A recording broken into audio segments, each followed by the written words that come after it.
Well, Darren, you were pretty phlegmatic on Saturday after the 0-0. What's the overriding emotion after that? Oh, a lot of anger, a lot of frustration. Very disappointed for our travelling supporters because they've come so far tonight, and I think it's very hard for a coach to defend any performance when the fundamentals of any game are not met. And we had a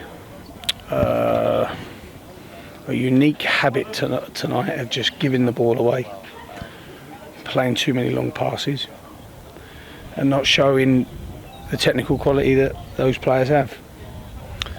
But they certainly didn't show that tonight. And then to throw on top of that 2 of the worst goals I've ever seen, by the way. And then of course you chase, and we're not a great team at having the ball and creating lots of chances. We haven't got a lot of creativity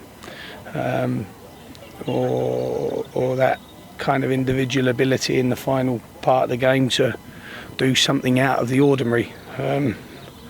So yeah, it's an indefensible performance in my eyes.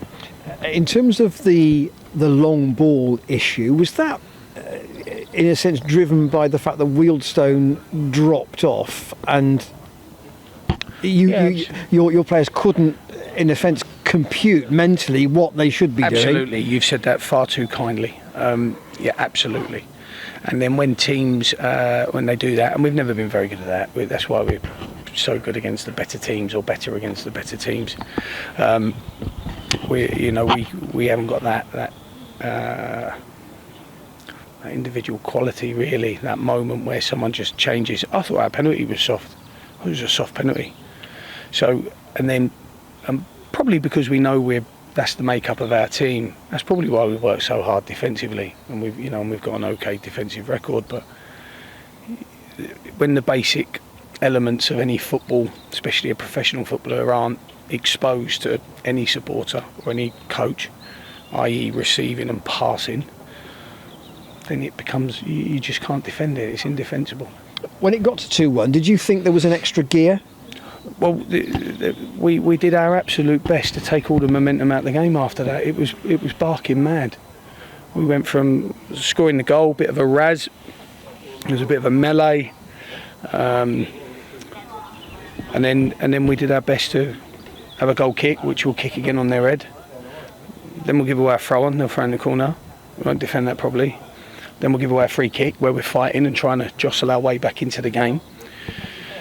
And all those things then kind of take the sort of the sting out of the game for the opponent. And when you're chasing it, the last thing you want to do is hand the momentum to someone else.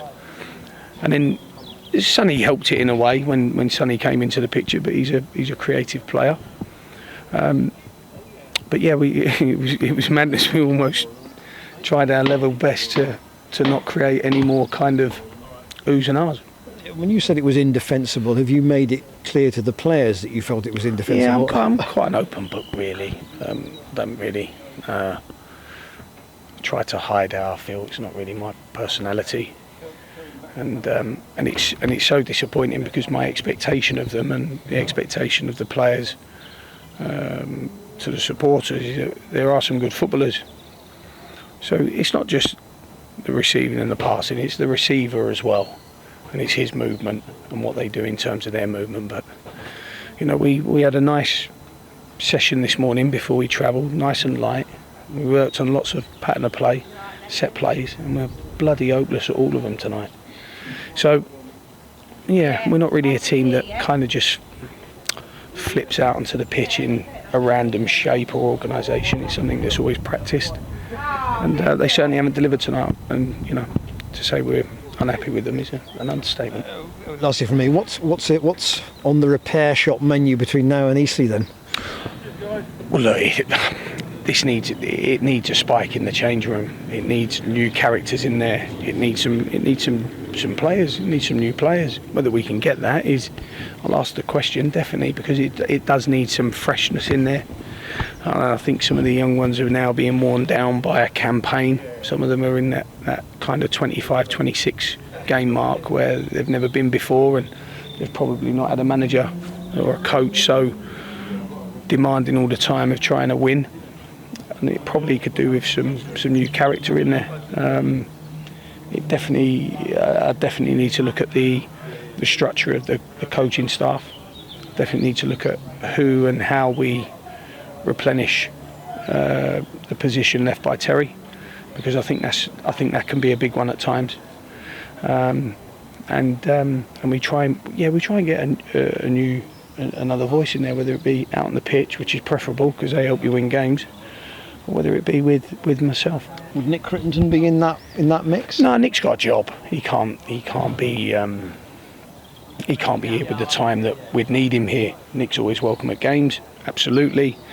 Nick's a very mild character, though. He's a very calm character, and I'm not saying that's not what we need, or we need someone a little bit more vociferous, but we definitely need some more in there. We definitely need some more in there, and it might take away some of the sort of bad atmosphere left by tonight, that's for sure.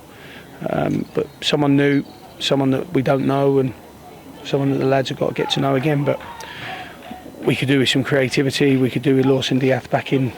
I thought tonight would just break him. So I'm glad I didn't do that for the wrong reason.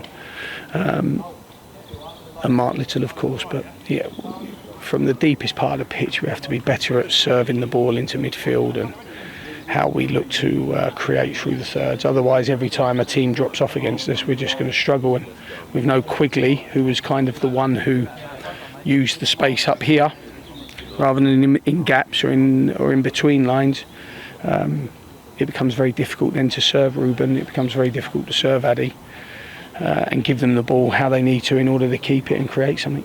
Appreciate your honesty. Thank you. Thank you. Cheers.